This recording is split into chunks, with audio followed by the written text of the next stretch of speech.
Hello everyone and welcome. Today will be a bit different in how I do things. This will mark the first time I've looked at a pre-release project, the first time I've been under a video embargo, and the first time I've covered a game that wasn't immediately available for you guys to either go and try or buy for yourselves. I know, it's a day of firsts, but I said all that to put things into perspective a bit. Under normal circumstances, this is probably not a game that I would talk about with such urgency. I put some other video projects on the back burner to squeeze this one in, and I'm glad I did. This is a game that genuinely sparked joy in me, and it's one that I believe will do the same for you. I mean, how could it not? It's a Victorian-style adventure filled with adorable puppy people. That alone should be enough to soften even the most hardened gamers' hearts. This is one of those games where even if the gameplay is not for you, you can just tell the developers had so much love and care poured into it. That kind of emotional expression is very difficult to ignore. But enough waffling. Let me formally introduce you to the handcrafted world of Sunset Hills, a beautifully designed narrative puzzle adventure game developed by Cotton Game. This one immediately captivates with its stunning hand-drawn visuals and very intricate environmental details. I usually start with the gameplay or another facet of the experience, but today I'm starting with the presentation.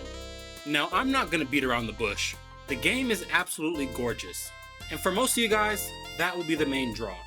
There of course is more to the experience, but I wanted to highlight the work being done here. Now, one of my favorite parts of game development is graphics profiling, and the team has put in the legwork concerning this aspect. Technically speaking, it's not only hand-drawn art, but also some very clever rendering techniques used to enhance the artwork. Soft shadows can be found all around the environment, but particularly I noticed them next to taller geometry, things that can loom a bit and cast a shadow. Depth of field is of course ever present, used to draw your eyes to the foreground and on Nico. I saw a few instances of some light cube reflections, those mainly being found on bodies of water. You can tell they're cubed due to how there isn't any screen space artifacting when you move out of range. A very nice touch. Ambient inclusion is here in spades, and I'm over the moon about it. These are the shadows that bounce from angled, lipped, or cornered geometry. It's an effect not many people notice itself, but will definitely realize isn't there. Think about light bouncing around in any given scene. Without ambient inclusion, it will look flat and uncanny. Then besides rendering techniques, you have tons of secondary background animation. The world is far from static. Flowers lightly sway in the breeze, telephone wires swing back and forth. Anywhere you stand is pretty much screenshot worthy. The art team did a fantastic job bringing this world to life, and I think my favorite is still lighting and depth. The way it's expertly paired together to create these environments that feel properly scaled. That can be a challenge with hand-drawn aesthetics like this. Even with scalable vector art, if you're off the mark size-wise, then you're just off the mark. You have to start again. Though, that's not an issue here. Excellent job, Cotton Game. Now, one might wonder why I care so much about these small details when the game looks so amazing already. And the reason is because those small details are what accent this masterpiece. You need to understand that our brains work subconsciously. It already sees and notices these details. We just pick up slower on them sometimes. You ever look at something and like or dislike it, but you're not sure why? Well, yeah, that's your brain telling you why, but your conscious mind not being able to articulate it. That's almost the feeling I got when playing this. The game just looks so nice, and I knew it had to be more than just good art. I mean, it was good art, but more importantly, it was superb art direction. If you're an indie dev listening, then I implore you to play around with your engine or framework's rendering tools. They are there to edify your core work, not hurt you. Study your documentation. Approach it like you're tackling a puzzle. Every piece has its proper place. Oh, and, well, that's an excellent segue to my next point, the gameplay. As I said earlier, this is a puzzle narrative adventure game. So moment-to-moment gameplay is a lot of talking, examining the environment, and puzzling your way through the story. Truth be told, it's been ages since I've last played a game like this, and I was definitely out of practice. Now, I'm a very deductive person, but there were a few times when I felt like I was having my own Dean Takahashi moment. Most of what I've been playing for the last several years have been quicker paced RPGs. Paper Mario, Mario and Luigi, and the odd occasional Payday 2 match. You know, the staples. All these games play so much faster and looser than Sunset Hills, and I had to slow my gaming instincts down and take a deep breath. I'm not in Rogueport, I'm in Sunset Hills. There's so much more to the game than meets the eye. Starting with our lead for this adventure. You follow up in the paw steps of Nico Grant, a soft-spoken gentle dog, writer, and veteran of a recent war. He's received a letter from an old squad mate and friend, so he's traveling to the countryside to visit him. Great setup and immediately gripping. Almost hard to believe this good boyo was in a deadly war. As your train arrives at its destination, the narrative unfolds with a cadence that keeps you engaged. The pacing is slow but deliberate, allowing you to fully appreciate the story's depth and the world still reeling from the effects of a war. You feel it in almost every interaction too, people trying to live their quiet lives and move forward. Nico himself being one. He's a reserved but likable protagonist. He threads a fine needle between being a blank slate you can slide into, but personable and relatable enough that you still see him as an individual. That's not an easy balance to strike in any narrative-heavy game. We want to like who we're playing as, and there's a lot to like about Nico. Now, I won't spoil all the finer moments in the demo, but you will occasionally uncover his backstory and learn of his time in the war. These sequences happen very naturally, and what I like about them is that they're not long, overblown productions. They're quiet, mental moments with Nico, and to the outside world, it's as if nothing has happened. Very grounded approach, so I tip my hat to the team for how they handled his PTSD. It's a touchy subject, and one that is often used as a narrative crutch for video games. For a character with PTSD to be compelling, you have to treat the matter delicately and not for shock value. Nico's not a list of gripping adjectives to pull people in. He's a person with his own feelings who just happens to have experienced some very traumatic things. Though not as traumatic as some of my pain points with the project. For as amazing as Sunset Hills is, it's unfortunately not bulletproof. There's some pain here with our beauty. Starting with a baffling design choice. There's no hint system. Actually unbelievable. This game needs a hint system. Now, I'm all for proper difficulty in video games, and most of the puzzles in Sunset Hills have been absolutely stellar. Very well thought out affairs, events that challenge you to think about what you should do and how to go about it. Though, one puzzle gave me a pain in my tail. This was not fun for me to figure out, and I felt really dumb to be honest. And it all happened at the bakery sequence.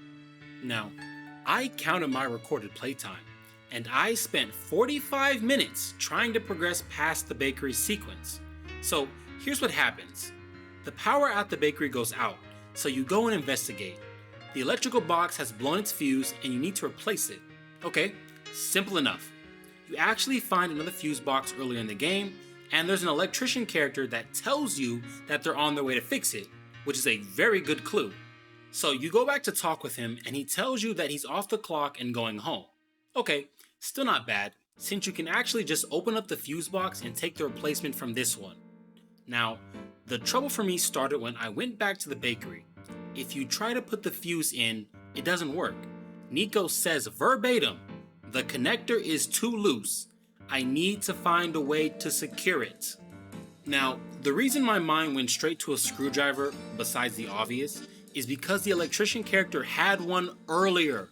In fact, an entire puzzle sequence was about finding the right key items to help fish his wrench out of the gutter. So, the game familiarized you with his tools and how important they are to solving problems. His screwdriver is also an integral part of his character design. It sits proudly in his outside pocket. So yeah, find the screwdriver was my mission. So for 45 minutes I went looking around for this guy or his screwdriver, neither of which could be found. For a second I was thinking my game might be bugged since I did run into one soft lock, but I knew it had to be some crazy moon logic. You know, when the game requires the most crazy, abstract, and esoteric solution to what should be a straightforward and simple problem. Adventure games of this style were notorious for this kind of tomfoolery back in the day. Stuff like The Secret of Monkey Island, Legend of Kyrandia, Day of the Tentacle, they're all guilty of having varying degrees of moon logic. Just weird and out of left field things the game expects you to do. Though, my favorite example of this is from Grim Fandango. I present to you Exhibit A.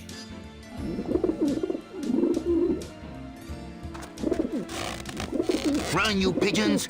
It's Robert Frost!